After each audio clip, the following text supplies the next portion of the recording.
আপোনালোকে যদি নামনি অসমৰ কাতি বিহুৰ পৰম্পৰা আৰু লকাচাৰ দেখা নাই তেনেহ'লে এই ভিডিঅ'টো সম্পূৰ্ণৰূপে চাই থাকক, কাৰণ ইয়াত নামনি অসমৰ লকাচাৰ আৰু কাতি বিহুৰ উদযাপন সম্পৰ্কে দেখুওৱা হ'ব। Hello' guys, welcome back to my YouTube channel Assam প্ৰথমৰ। আৰু আজি হৈছে কাতি বিহু অৰ্থাৎ কঙালী বিহু। আৰু আহিন আৰু কাতি মাহৰ সংক্ৰান্তিৰ দিনা এই বিহু উদযাপন কৰা হয়। আৰু কাতি বিহু বুলি ক'লে মানে কঙালী বুলি কোৱাৰ লগে লগে তুলসীৰ তলত চাকি গছা মেইন জ্বলোৱাটো, আৰু সেই চাকি মানে যি তুলসীৰ ঢিপ হয় মানে ঢাপ, সেই ঢাপটো বনোৱাৰ কাৰণে এয়া মাটি, আৰু আমি এতিয়া ঢাপটো বনাম। আৰু আপোনালোকক মই জনাই আছোঁ আৰু এই বিহুক লৈ কৃষকসকল যথেষ্ট ব্যস্ত থাকে। আৰু কৃষকসকলে এটাই মনৰ কামনা কৰে, যি শালি ধান ৰোৱা হয় সেই শালি ধান চপোৱাৰ কাৰণে বহুতেই যথেষ্ট সময় থাকে। আৰু এতিয়া বৰ্তমান সোণ গুটি মানে যিটো গাপ হয় মানে গুটি ধৰাৰ সময় হৈছে ধানৰ, আৰু সেই ধানৰ গুৰিত সেইবাবে চাকি জ্বলোৱা হয় যাতে মা লক্ষ্মী আহি ঘৰত নদন বদন হৈ উঠে।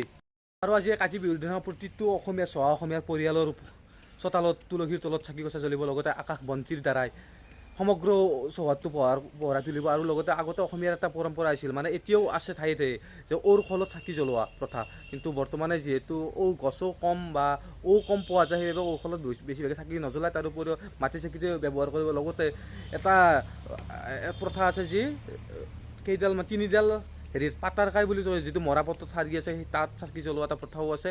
সেইটো আপোনালোকক মই দেখুৱাই আছোঁ। আৰু আমাৰ এই অঞ্চলত ঘৰে ঘৰে কাতি বিহুৰ দিনাখন নাম প্ৰসংগ নাম ধৰা হয়, আৰু সেই নামৰ আপোনালোকক যে অংশীদাৰ কৰাম মোৰ ভিডিঅ'টোৰ জৰিয়তে।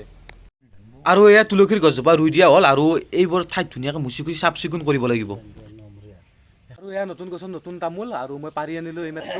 লগতে এয়া তামোল পাণ, নতুন গছৰ পাণো, নতুন গছৰ তামোলো, মানে তুলসীৰ তলত যি শৰাই আগবঢ়োৱা হ'ব, সেই আমাৰ অসমীয়াৰ মান এই তামোল পাণযোৰ তাত অৰ্পণ কৰা হ'ব। লগতে এইবোৰ কুঁহিয়াৰ উপকৰণৰ বাবে, আৰু লগতে এয়া নাৰিকল, মই ৰাতিপুৱা যি কাটিছিলোঁ সেই নাৰিকলটো। আৰু এইবোৰ এনেদৰে প্ৰস্তুতি চলি আছে, পূৰ্ণ প্ৰস্তুতি। আৰু ৰ'ব চোতালখন ধুনীয়াকৈ মোচা কোচা হৈ গ'ল, আৰু এইবাৰ মায়ে কৰিলে। আৰু চোতালখন বোলে ধুনীয়াকৈ পৰিষ্কাৰ পৰিচ্ছন্ন হৈ থাকিলে মা লক্ষ্মী তেতিয়াহে প্ৰৱেশ কৰে। এইবোৰ ধুনীয়া। আৰু এতিয়া গধূলি হৈ গ'ল, আৰু এতিয়া সময় হৈছে চাকি বন্তি জ্বলোৱা। আৰু তামোল নাৰিকলৰ গুৰিত প্ৰথমে চাকি বন্তি জ্বলাই লওঁ, তাৰপিছত ইয়াত তুলসীৰ গছত চাকি গছি দিম। আৰু এটা কথা, যিহেতু অসমখনত প্ৰায় প্ৰতি 20 কিলোমিটাৰ পাৰ হোৱাৰ মূৰে মূৰে ঠাই সলনি হয়, সেইকাৰণে লকাচাৰ বিলো ভিন্ন হোৱা দেখা যায়। আৰু সেয়ে বলক আমাৰ ইয়াৰ লকাচাৰখিনি আপোনালোকক দেখুৱাওঁ। আৰু মই তেতিয়া কৈছিলোঁ, যি মৰাপাতৰ ঠাৰিত মানে পাতাৰ কাইত যিখন মানে গছাকৈ চাকি দিয়া হয়, মেইন চাকি তুলসীৰ গুৰত, আমাৰ ইয়াত যিহেতু মৰাপাত পোৱা নাযায়, সেইবাবে মৰাপাতৰ ঠাৰি পোৱা নাযায়, গতিকে আমি বাঁহৰ চেকনি মানে জাকনিৰ ওপৰতে ধুনীয়াকৈ তিনিডাল জাকনিৰ আমি সেনেকৈ গছা আখৰ মানে থেৰকা এযোৰ বনাইছোঁ। আৰু এইডাল আমাৰ যিহেতু ইয়াত মৰাপাত নাপায়, সেইবাবে এই চেকনিৰ মানে জাকনিৰে বনাই দিয়া হৈছে। আৰু এই আগফালে তুলসীৰ পুলি ইয়াত চাকি গছি দিয়া হ'ব।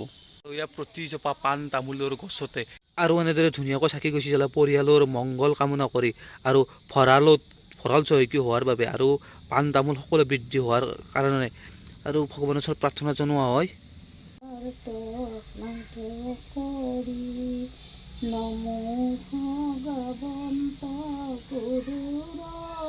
এটা কথা কওঁ, তুলসীৰ গছ যি ৰোৱা হয় বা অন্য গছ কিয় ৰোৱা নহয়, ইয়াত আধ্যাত্মিক কিছুমান নিয়মো আছে। তাৰোপৰি আধ্যাত্মিক নিয়মখিনি মই সঠিককৈ ভালদৰে নাজানো। তাৰোপৰি এটা কথা কওঁ যে ইয়াৰ বৈজ্ঞানিক কাৰণো আছে। বিশ্ব স্বাস্থ্য সংস্থাই কৈছে যে তুলসীৰ গছৰ পৰা মানে বায়ুটো মানে পৰিৱেশটো খুব বেছি ভাল হৈ থাকে, প্ৰদূষণ নাশ কৰে।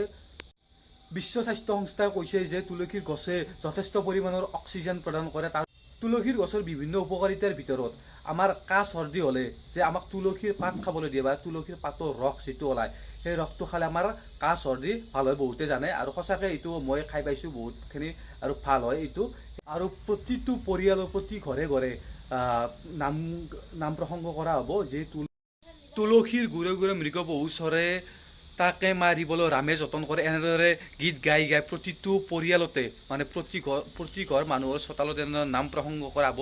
তাতে ময়ো যাম, আৰু আপোনালোকক সম্পূৰ্ণভাৱে দেখুৱাম আমাৰ এই অঞ্চলৰ লকাচাৰ। আৰু এতিয়া তুলসীৰ তলত শৰাই আগবঢ়াই চাকি জ্বলাই দিয়া হ'ল।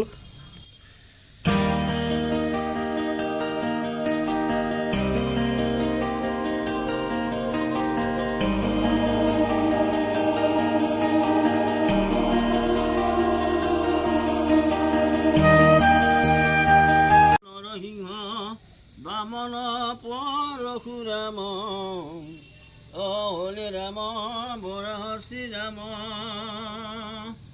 বুদ্ধ কলকি নামে লহ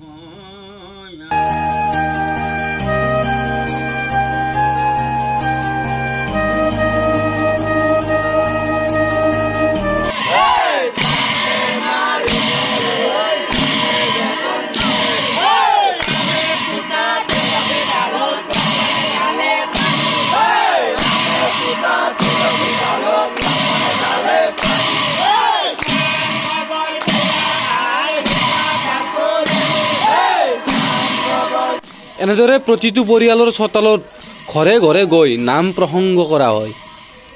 বয়া কথা চন্দন তহঁতো ক'ত থৈছা চন্দন তহঁতো ক'ত তহঁতো নিতে আমাৰ যদি এই পৰিস্থিতি হ'ব পাৰে বোলে কেৰেঙেৰি ঘৰত থৈছা হা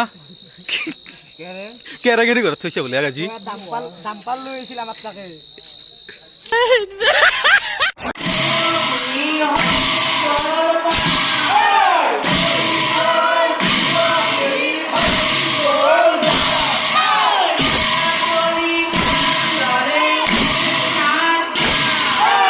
কাতি বিহু উদযাপন শেষ হৈ গ'ল আৰু কিমান গাজি পালোঁ আপোনালোকে চাই লওক আৰু আপোনালোকৰ যদি ভিডিঅ'টো চাই ভাল লাগিল আৰু আমাৰ পৰম্পৰা আৰু আমাৰ সংস্কৃতি যদি আপোনালোকক চাই ভাল লাগে তেনেহ'লে ভিডিঅ'টো লাইক কৰিব কমেণ্ট কৰিব লগতে চেনেলটো ছাবস্ক্ৰাইব কৰি থ'বলৈ নাপাহৰিব। ধন্যবাদ।